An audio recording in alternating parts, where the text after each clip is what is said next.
Poetic forms और poetic devices, जिसका पहला लेक्चर हम सुन चुके हैं और ये दूसरा लेक्चर है। I am doctor Satyapal, associate professor of English, higher education, government of Haryana.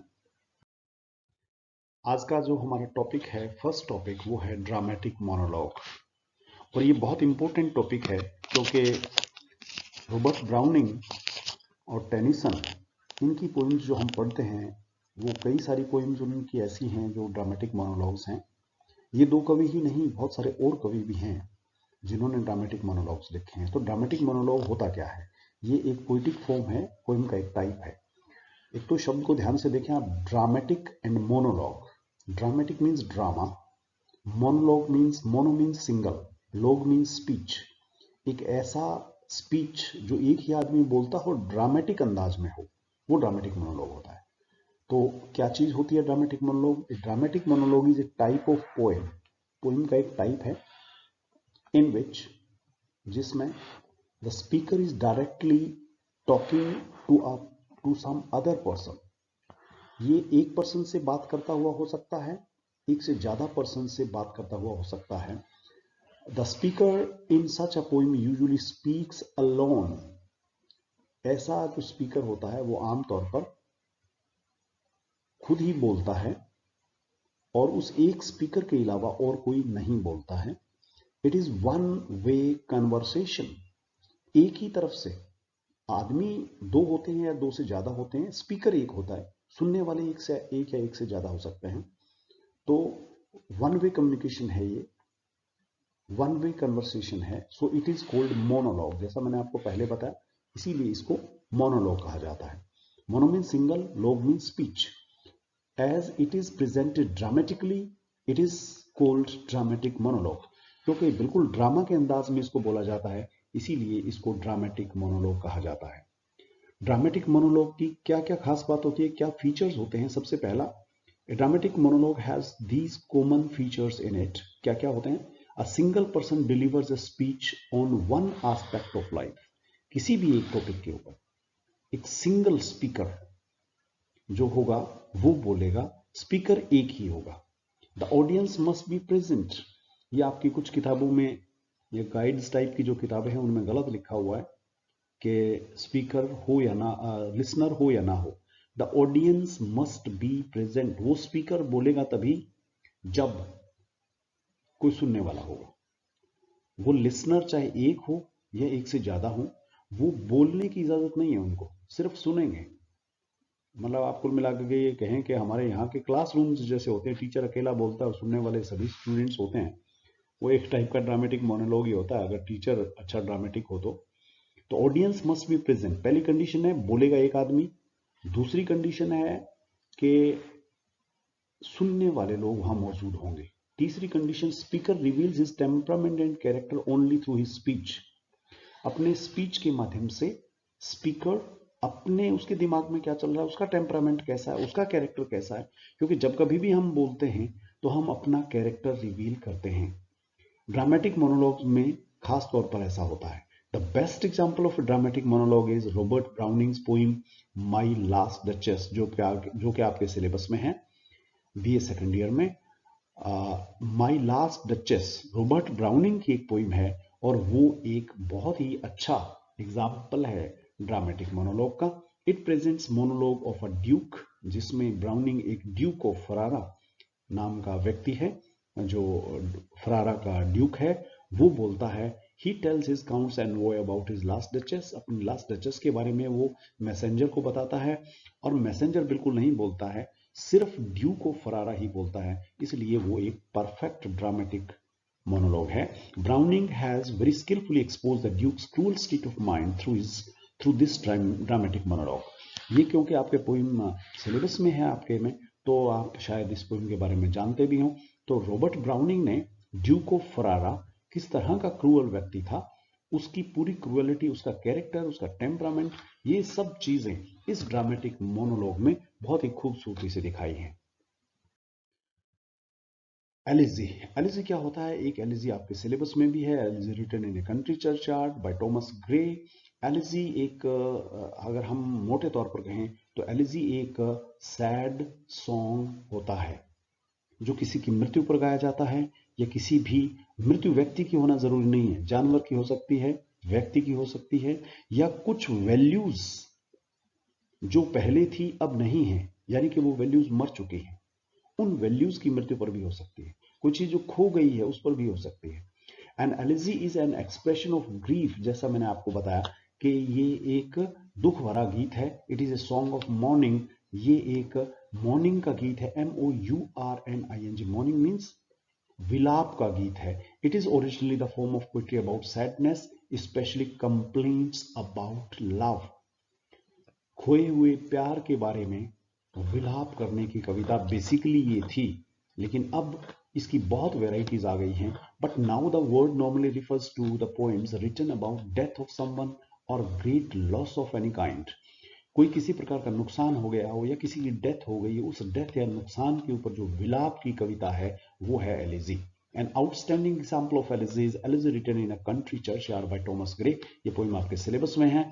तो इस पोइम में कवि उन फोर फादर्स जो अब दुनिया में नहीं हैं, जो बड़े शानदार थे, लेकिन उनका नाम जो है उनकी मृत्यु के साथ खत्म हो गया, उनमें काबिलियत की कोई कमी नहीं थी, उनकी मृत्यु के ऊपर उनको याद करके एक उदासी भरा गीत जो टॉमस ग्रे गाता है वो है elegy written in a country Churchyard. Elegies are usually of two kinds, personal and impersonal. दो प्रकार की एलिजीज होती हैं, पर्सनल एलिजी और impersonal elegy. It is in a personal elegy the poet laments, laments means विलाप करता है, रोता है, laments the death of some close friend और रिलेटिव। ऐसी कविताएं बहुत सारी हैं जिसमें कवि अपने रिश्तेदार या नजदीकी मित्र की मृत्यु के ऊपर विलाप कर रहा है।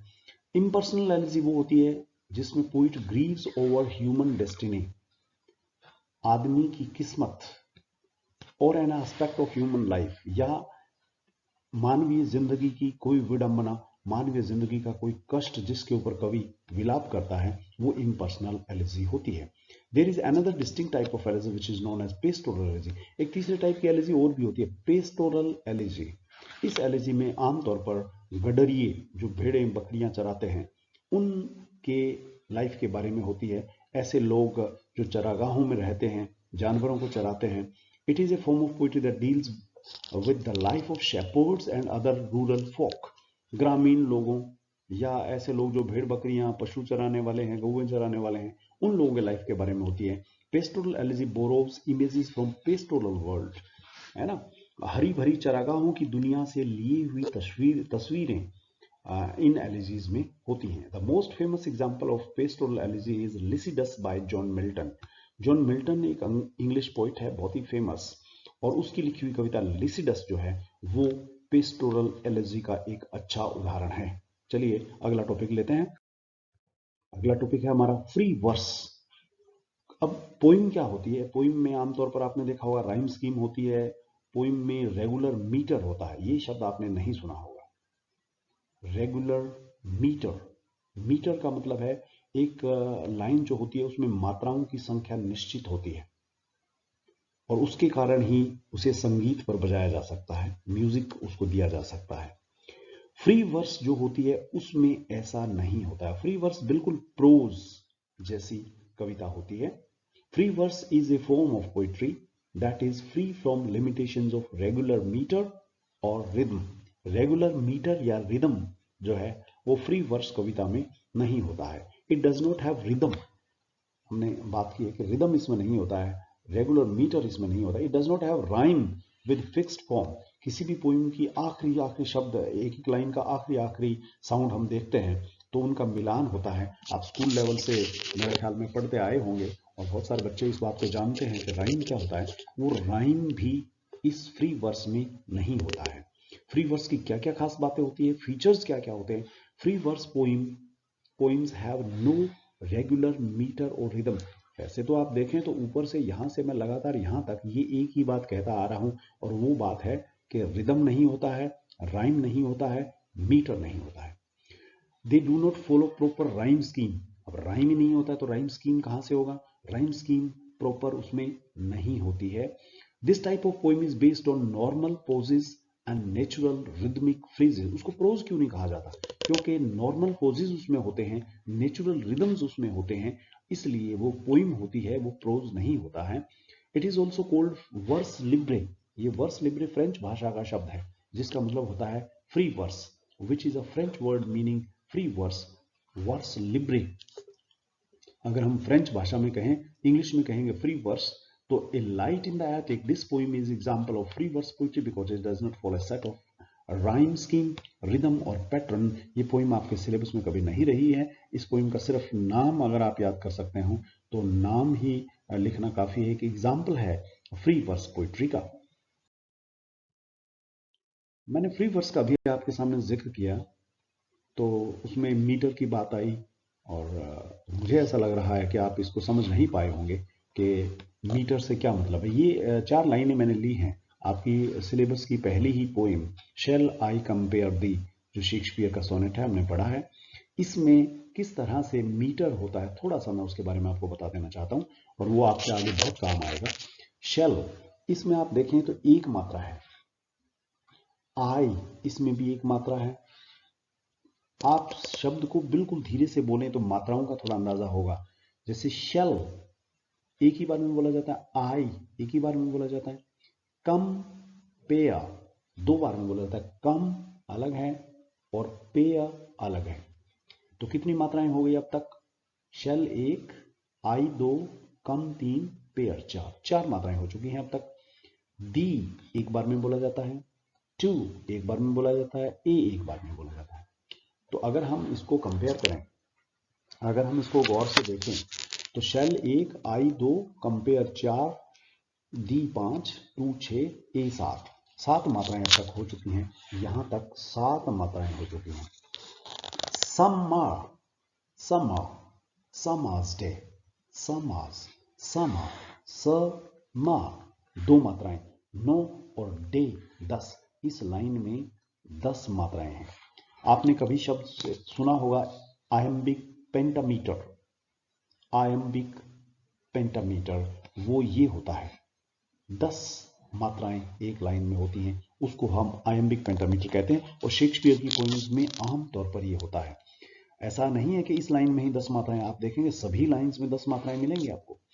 दाउ 1, 8 2, मोर 3, लव ली 5, लव ली 5, एन 6, मोर 7, टेम्पीरेट 3 मात्राएं आखिरी शब्द में है, टेम्परेट।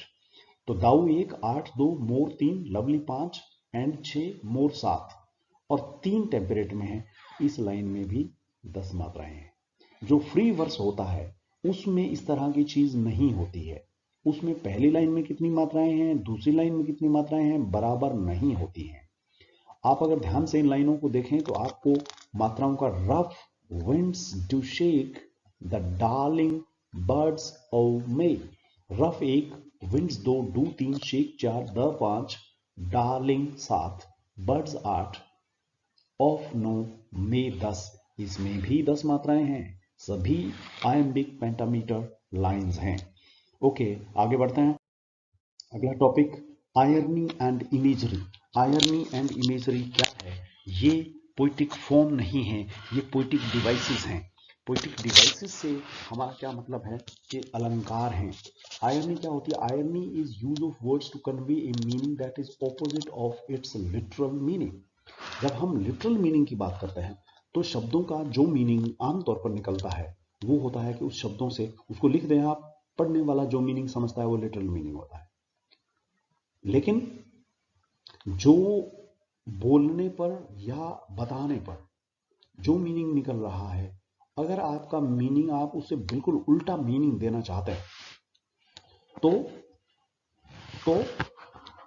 वो आयरनी होती है। आपने एक ऐड देखी होगी, उसमें एक गाड़ी वाला कहता है देखना लगी तो नहीं, तो वो गाड़ी बैक कर रहा है और आखिर में एक बच्चे को पूछता है कि देखना गाड़ी लग तो नहीं रही है। तो आखिर में जब वो लग जाती है तो बच्चा कहता है हाँ अब लग गई। वो आयरॉनिक है, वो ये थोड़ा ही पूछना चाहता था कि लगे तब बताना, वो कहता लगे उससे पहले बताना, फिर लग ना जाए पीछे। तो वो लग गए, कहना हाँ अब लग गए, दैट इज आयरनी। जब कभी मान लीजिए किसी को उधार पैसे मांगना आता, भाई साहब 5,000 रुपये उधार देना, वो कहता हाँ तेरे को तो जरूर दूंगा, तुझे तो मैं जरूर पैसे दूंगा। इसका क्या मतलब है? इसका मतलब मैं पैसे नहीं दूंगा। तो आयरनी ये होती है, आप जो कहें मीनिंग बिल्कुल उससे उल्टा निकले। तो use of irony, irony is the use of words to convey meaning that is opposite to its literal meaning. In an ironic statement, the literal meaning of what is said is different from what it means in particular context. जो हम बता रहे हैं meaning उससे बिल्कुल उल्टा हो। ए fire station Burns down, देखिए कैसा सेंटेंस है। फायर स्टेशन, आग बुझाने वाला जो स्टेशन होता है वो बर्न्स डाउन, आग बुझा देता है ना। और देखें तो इसका मीनिंग क्या निकल रहा है, fire station Burns down mean जल गया है, खुद ही जल गया फायर स्टेशन बुझाने वाला। टाइप्स ऑफ आयरनी की अगर हम बात करें, आप आयरनी क्या होती है इसको डिटेल में बताएं, इसके एग्जांपल्स बताएं, उस एग्जांपल को एक्सप्लेन करना काफी है। लेकिन अगर हो सके तो इसके कुछ टाइप्स भी। Verbal irony, it occurs when speaker's intention is opposite to what he और she says or she is saying. For example, a character stepping out into a hurricane saying, what nice weather we are having. बाहर तूफान चल रहा हो, आप gate से निकले और आप कहें क्या शानदार मौसम है।